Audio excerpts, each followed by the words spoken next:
வணக்கம். வாத்தியார் எம்ஜிஆர் என்ற நமது யூடியூப் சேனல் மூலமாக நான் உங்கள் வேல்முருகன்.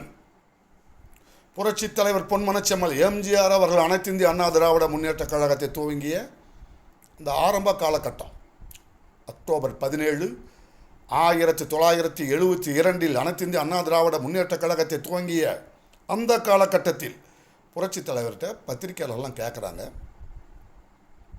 ஒரு அரசியல் இயக்கம் துவங்கி அது வெற்றிகரமாக நடத்த வேண்டும் என்று சொன்னால் என்ன தேவை?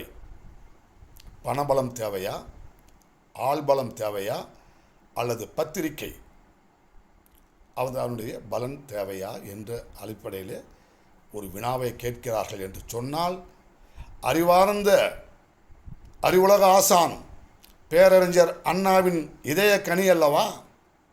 பேரறிஞர் அண்ணாவிடம் அரசியல் பாடம் பயின்றவர் அல்லவா நம் இதய தெய்வம் புரட்சித் தலைவர் பொன்மனச்செம்மல் எம்ஜிஆர் அவர்கள். அவர் குறிப்பிட்டார், நீங்கள் குறிப்பிடுகின்ற பணபலம், ஆள்பலம், பத்திரிகை பலம் இவற்றையெல்லாம் விட ஒரு அரசியல் கட்சியை துவங்குவதற்கு மட்டுமல்ல, அந்த அரசியல் கட்சியை வெற்றிகரமாக நடத்துவதற்கு தேவை கொள்கை பலம்தான்.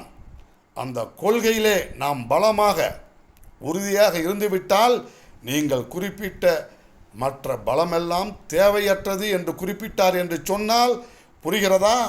தமிழகத்தின் முதலமைச்சராக 3 முறை ஏன் புரட்சித் தலைவர் தமிழகத்தின் முதல்வராக தேர்ந்தெடுக்கப்பட்டார் என்பது இந்த கொள்கை பலம் சார்ந்து தான் ஏற்றுக்கொண்ட கொள்கையில் உறுதியாக நின்ற காரணத்தினால்தான் அவரால் தொடர் வெற்றிகளை சாதிக்க முடிந்தது என்று கூறி உங்களிடமிருந்து விடைபெறுகிறேன். நன்றி, வணக்கம். வாழ்க தமிழ், வெல்க தமிழ், வெல்க அனைத்து இந்திய அண்ணா திராவிட முன்னேற்றக் கழகம்.